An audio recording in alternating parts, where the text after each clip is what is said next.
नमस्कार, मैं हिमांशु कुमार। आप देख रहे हैं वेब समाचार। आप सभी का झारखंड की बात के इस खास पेशकश में बहुत बहुत स्वागत है। आज हम कुछ महत्वपूर्ण खबरों पर बात करेंगे, तो चलिए बिना देर किए हुए शुरुआत करते हैं। एक बड़ी खबर निकल कर आई है। झारखंड सरकार ने एक बड़ा फैसला लिया है, क्योंकि बार बार हेमंत सरकार ये कह रही है कि कोरोना की वजह से जो राजस्व में है वो लगातार कमी आई है और इसलिए हम बहुत सारे महत्वपूर्ण काम नहीं कर रहे हैं। और यही वजह है कि जब बिजली बिल के नाम पर 1400 करोड़ रुपए पहले किस्त में और फिर 714 करोड़ रुपए काटे गए, तो हेमंत सोरेन सुप्रीम कोर्ट जाने की तैयारी कर रहे हैं। इसी बीच सरकार ने कहा है कि हम विकास के कार्यों को नहीं रोकेंगे, लेकिन जो फिजूल खर्ची है उस पर हम रोक लगाएंगे और इसको लेकर एक बड़ा फैसला किया है। हम बता दें कि जो भी सरकारी कर्मचारी है उनका HRA बंद किया गया है। HRA क्या है, सिंपल भाषा में समझें तो आवास भत्ता। जो फ्लैट में, सरकारी फ्लैट में पहले से रह रहे हैं उनको HRA नहीं मिलेगा, यानी आवास भत्ता नहीं मिलेगा।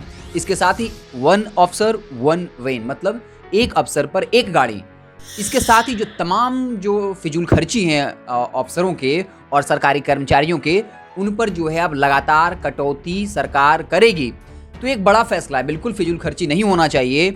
ये तो अगर ये ऐसी स्थिति नहीं भी आती फिर भी नहीं होना चाहिए, लेकिन एक बड़ा फैसला सरकार का। तो ये सबसे पहली और महत्वपूर्ण खबर थी। इसके बाद और भी कई महत्वपूर्ण खबर हमें करके बता देते हैं। बाबूलाल मरांडी ने एक बड़ा आरोप लगा दिया है महागठबंधन के नेताओं पर, यानी हेमंत सरकार पर, कि जो जेएमएम के और कांग्रेस के नेता हैं वो अंधेरे में जाकर नक्सलियों से मिलते हैं, सिक्योरिटी गार्ड दूर होते हैं और अकेले में जाकर नक्सली के नेताओं से मिलते हैं। इस पर जेएमएम के एक नेता ने कहा कि ये कोई बड़ी बात नहीं है, क्योंकि हम उनको मुख्य धारा में लाना चाहते हैं। अब ये अलग बात है कि आप सोचने के लिए स्वतंत्र हैं कि अगर आप मुख्य धारा में लाना चाहते हैं तो फिर आप अंधेरे में क्यों मिलने जाते हैं। तमाम तरीके की बातें निकलती हैं, लेकिन आपको पता है कि नेता जो होते हैं वो अपने तरीके से हर चीज़ों को एडजस्ट करते हैं। अगर हम नक्सलियों की बात करें तो एक इलाका है चतरा में, जहां पर परमेश्वर साव के एक युवक को दिन दहाड़े गोली मार दी गई और कहा जाता है कि वो ईंटा और कोयले के धंधे में शामिल था और उसके पिता की हत्या भी नक्सलियों द्वारा की गई थी। नक्सली जो है लगातार तांडव मचा रहे हैं। इसी बीच अब जो सरकार ने भी जो है जो वहाँ की पुलिस प्रशासन है उसने भी कमर कस लिया है। CRPF की 4 बटालियन को तैनात किया गया है। साथ ही साथ जो राज्य की पुलिस है वो भी शामिल है। और ये इलाका जो है वो इलाका है लातेहार, गढ़वा और छत्तीसगढ़ की सीमा से सटे जो जिला हैं वहाँ पर नक्सलियों को जो है नेस्तनाबूद करने की तैयारी चल रही है। अब ये थोड़ा कंट्राडिक्टरी है कि एक तरफ वो नक्सलियों के नेता से मिलने जाते हैं तो दूसरी तरफ DGP MV राव कहते हैं कि अगर आप पाताल में भी होंगे तो हम ढूंढ निकालेंगे। तो एक तरफ कहते हैं कि हाँ, क्या गलती है नक्सलियों के नेता से मिलने में, हम उनको मुख्य धारा समाज में लाना चाहते हैं। तो बहुत ही कंट्राडिक्टरी है, लेकिन बात यही है कि उनमें से जो 4 लोग हैं, विमल, सौरभ, रविंद्र और छोटू, जो मैं नाम बता दूं, रविवार करके है, ये टारगेटेड हैं, जिनका बाकायदा सूची जारी किया गया कि ये बहुत ही कुख्यात हैं और इनके खात्मा की तैयारी चल रही है। CRPF के 4 बटालियन को तैनात किया गया है और आज से इस ऑपरेशन की शुरुआत हो गई होगी। तो ये थी दूसरी बड़ी खबर।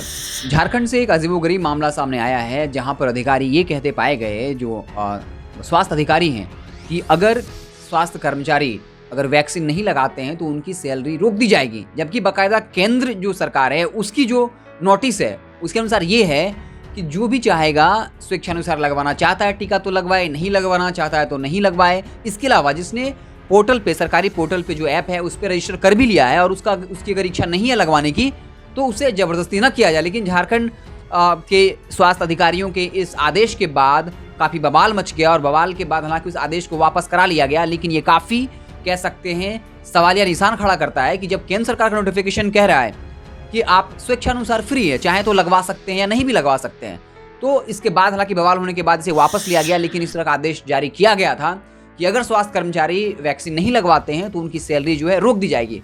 अगर हम कोवैक्सीन की बात करें तो बाकायदा जो भारत बायोटेक कंपनी है उसने नोटिफिकेशन दिया था कि जिन जिन लोगों में इस तरह के सिम्टम्स होते हैं, तेज़ बुखार का होना, इम्यूनिटी पावर का कम होना, कमज़ोर होना, शरीर में जलन होना, दर्द होना, ऐसे लोग जो है कोवैक्सीन नहीं लें, क्योंकि ये तीसरा ट्रायल फेज चल रहा है।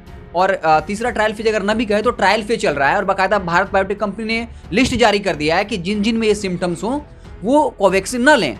तो एक तरह से कह सकते हैं कि अभी कंफर्म नहीं हुआ है, इसलिए कहा जाता है कि जिनको भी कोवैक्सीन या जो कोवाशील्ड है अगर वैक्सीन लिया जाता है तो आधे घंटे ऑब्जर्वेशन में रखा जाता है कि अगर किसी के साथ कोई परेशानी हो तो डॉक्टर वहाँ उपलब्ध हों। इसी बीच कुछ लोग ये भी कह रहे हैं कि अगर वाकई में कोवैक्सीन और कोविशील्ड लगाना चाहते हैं, सबसे पहले नेताओं, मंत्रियों, प्रधानमंत्री और मुख्यमंत्रियों को लगना चाहिए। तो तमाम तरीके से जो है आरोप प्रत्यारोप का दौर शुरू हो चुका है। हालांकि वैज्ञानिकों के द्वारा सुझाया गया है, लेकिन ये भी सच बात है कि भारत बायोटेक कंपनी ने बाकायदा लिस्ट जारी कर दिया कि जिनमें ये सिम्टम्स हों, जो स्तनपान महिलाएं कराती हैं या गर्भवती हों, वो कोवैक्सीन नहीं लें। तो इस तरीके से किसी पर दबाव डाल देना कि अगर आप कोवैक्सीन नहीं लेंगे, कोविशील्ड वैक्सीन नहीं लगाएंगे तो सैलरी होल्ड पे रख देंगे। झारखंड सरकार के अधिकारियों, स्वास्थ्य अधिकारियों के इस आदेश के बाद काफ़ी बवाल मच गया था।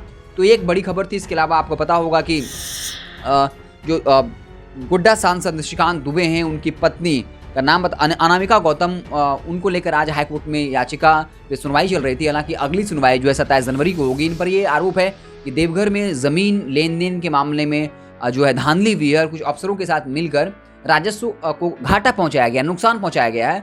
और इस बात को लेकर उनकी पत्नी जो है वो आरोपी हैं।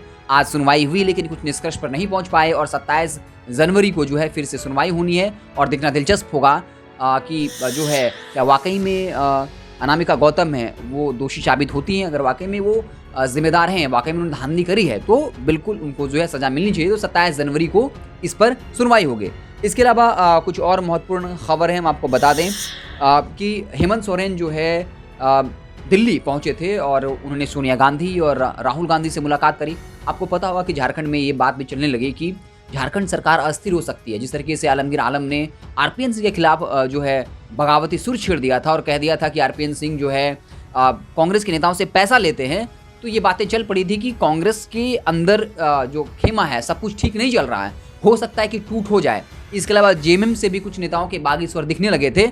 और उसके बाद हेमंत सोरेन का दिल्ली जाना ये बता रहा था कि कहीं ना कहीं सब कुछ ठीक तो नहीं है, क्योंकि बता दें कि झारखंड सरकार में 2 कैबिनेट मंत्रालय खाली हैं और इसको लेकर जेएमएम और कांग्रेस के बीच में खींचतान जारी है। और यही वो चीज़ है जो विरोधाभास पैदा कर सकता है। हम बता दें कि एक जो मंत्रालय है, कैबिनेट मंत्रालय, वो 1 साल से खाली है, यानी जब से सरकार का गठन हुआ। तो आप समझ सकते हैं सब कुछ ठीक नहीं है, इसलिए वो पद खाली है। लेकिन पिछले दिनों अल्पसंख्यक मंत्री हाजिर हुसैन की मौत के बाद 2 मंत्रालय खाली हो गए। इसके अलावा बिजली बोर्ड के कई जो मंत्रालय हैं, कई निगम ऐसे हैं, निगरानी विभाग की समितियां हैं, उन पर कई पद खाली हैं। और इसको लेकर सोनिया गांधी और राहुल गांधी से मुलाकात हुई। हालांकि वो कह रहे थे कि शिष्टाचार मुलाकात है, बस ऐसे यूं ही चले गए हाल चाल जानने के लिए। लेकिन इसके पीछे ये सारी वजहें थी, जो मंत्रालय के पद खाली हैं, जो तमाम निगम के पद खाली हैं, उन पर किस तरह से सामंजस्य बिठाया जाए, इसको लेकर हेमंत सोरेन वहाँ मौजूद थे और इसको लेकर बातचीत भी हुई। वहाँ पर झारखंड के कांग्रेस प्रभारी झारखंड के आरपीएन सिंह भी मौजूद थे। इसके अलावा अमित शाह से भी मुलाकात हुई।